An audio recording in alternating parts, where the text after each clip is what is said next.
Heavy rain poured down hard in the state of Wyoming. Mr. Cow allowed everyone to live in Cheyenne from now on. Everyone chatted away in their new former home with the trio about their great time travel adventure to Britain in 1952. And then as I pulled into Newton Abbott, that clumsy Harry decided to run me off the line with those stupid tiny wagons of his. Ha ha ha ha ha. Oh, I wished I'd witnessed that. Piss off, Sophie! Ryan, on the other hand, was not in a good mood. True, he thought his 50s Britain trip was fun and he loved it, but it's just that, his colleagues were pissing him off. Shut up, narrator! Fine, geez. Anyway, as the days went on, strange things were beginning to happen. The others began acting cold towards Ryan, gradually getting more pissed of him whenever something went wrong.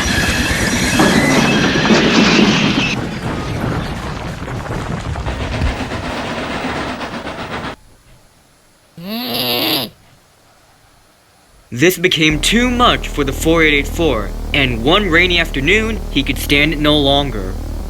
Listen up, you bastard! You are a clumsy piece of scrap! You've caused all our trains to run late, upset all our passengers, and get us into all kinds of trouble. What on earth is wrong with you? You're hardly trying to help us at all! But guys, don't try and butt us. All your trash talking is getting on our nerves. We wish you never came here. Being friends with you was a huge mistake. Suddenly, Ryan began to have a mental breakdown. Fine! If you say that I'm not your friend, then I'm getting my face out of here. You'll never see me again. Goodbye! Ryan blew smoking coal into the two engines' faces. Ryan, wait! But Ryan was long gone. Oh no, look what we've done! I didn't think this would result in a meltdown. The two realized that they messed up big time. Ryan raced down the tracks looking very, very stressed.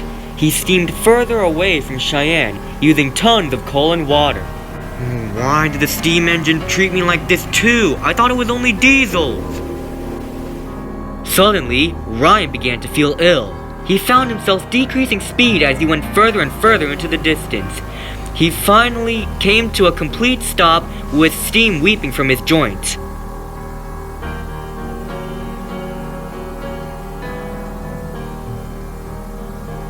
Now look what's happened. I've failed in the middle of nowhere. Instead of screaming for help, he remembered how poorly his colleagues treated him. The days passed. Ryan's angry look on his face gradually transformed into a look of depression. His paintwork began to fade, and his parts began to get worn. Why does the abuse from the past have to be repeated today? I can't stand it anymore. I'd rather be sent for scrap. I can't live as a poorly treated steam engine in preservation. As more traumatic memories fled into his mind, a mysterious-looking steam engine emerged from the mist. She was a 4664 Challenger, just like Robert. What's the matter, big boy? Whoa! Ooh! Who are you? I'm Avy, and you seem to be having a problem. Yeah, And I have the best way to solve it. Really? Yeah, come with me. Thank you very much. Back at Cheyenne, the others were discussing how much they regret the way they treated Ryan and ways they can find him. Ryan had done so much to make us happy and provided a lot of things to make us laugh. Although I don't know Ryan that well, I've heard a lot about him and everything he did for you. I'd never seen him so angry before. We should have asked him about his temper before we infuriated him, and now he's gone in a flash. Don't worry, guys. We'll sort this out.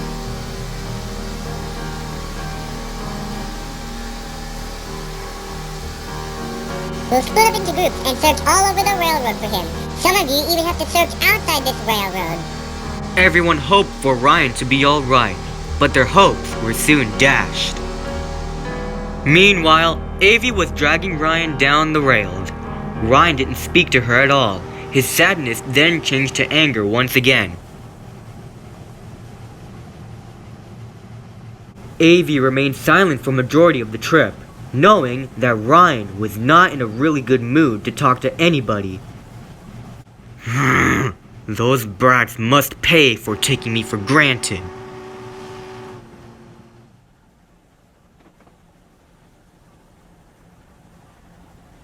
Ryan was still mad until the two articulated reached someplace suspicious.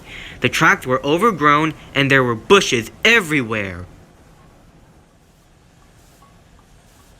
The two soon arrived in a very rusty yard. Ryan suddenly looked terrified. There were retired steam engines everywhere, with depressed looks on their smoke boxes. Some don't even have tenders. Others had their paint fading away and rust growing everywhere. What the hell is going on? What have you done? I'm sorry, big boy. I have to survive. I must survive. I was told I was going to be cut up unless I found someone to take my place. So the one moment I said I wanted to die, and it's happening right now. Exactly. And you can't escape. You have no boiler bubbling in your boiler. But at this moment, a huge diesel lurked into the yard. He had two bogies of 6 driving wheels each, and the number 8439 on his cab. He spoke in a western accent. Avi shook with fear, all composure lost. You have the prisoner? Yes, sir. Good. I'll take him from you. We should now begin the scrapping process.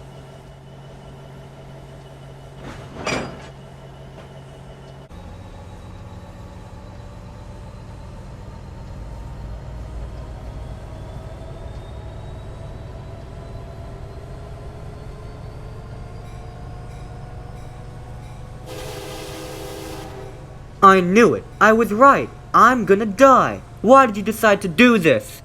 'Cause I am an engine of beauty. Looks alone can kill, Ryan. Surely one of your pathetic friends has told you this. Whatever. I don't care what happens. All I know is that I'm gonna die today.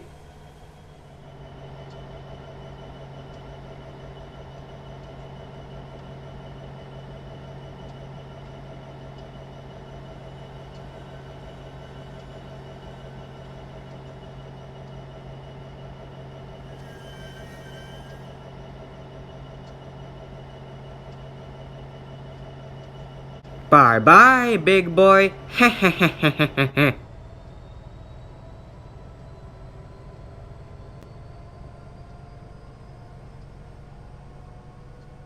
Ryan stood, silent and still in the scrapyard, as his condition from staying outdoors worsened still. He soon began to fall back into a depressed state. Avi watched him from the scrapyard entrance. Now that I think of it, I actually regret saying that I want to die. Lord, please forgive me. Suddenly, a familiar shape crept through the bushes. Divik? Nicole? Is that you? Aha! We found our missing friend. I'm glad you're not hurt. Oh, Ryan, we missed you so much. Gosh, you look like you're in bad condition. What happened? Look, I'll explain later. For now, just get me out of here. Luckily, the diesel was sleeping on another line, allowing the two engines to couple up to Ryan at either end. They slowly made their way out of the scrapyard. The 1,250,000 pound weight was a ton of strain to them, but they eventually got moving. Unfortunately... Intruder alert! Intruder alert! Intruders! Get back here! Shit! You caught us!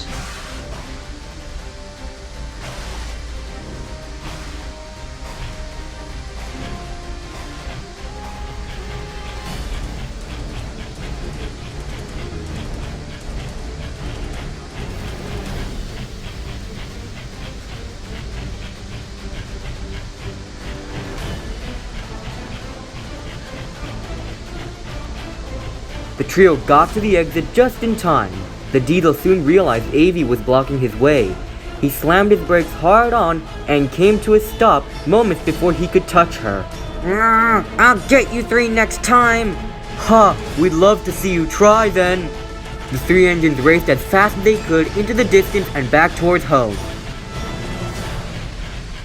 Avi tried to back away from the diesel, but realized that she was out of oil. Well, Avi. Looks like you're gonna take his place after all. It's what you can say to yourself by sacrificing another. Ha! Come on, there's no escape possible now.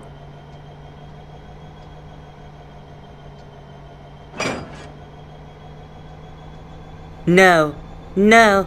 No.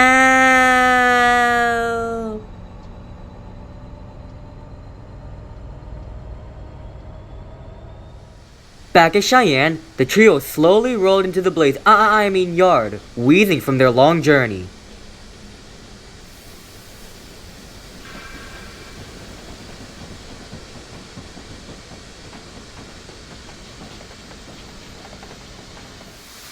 The others were overjoyed to see Ryan back, safe and sound.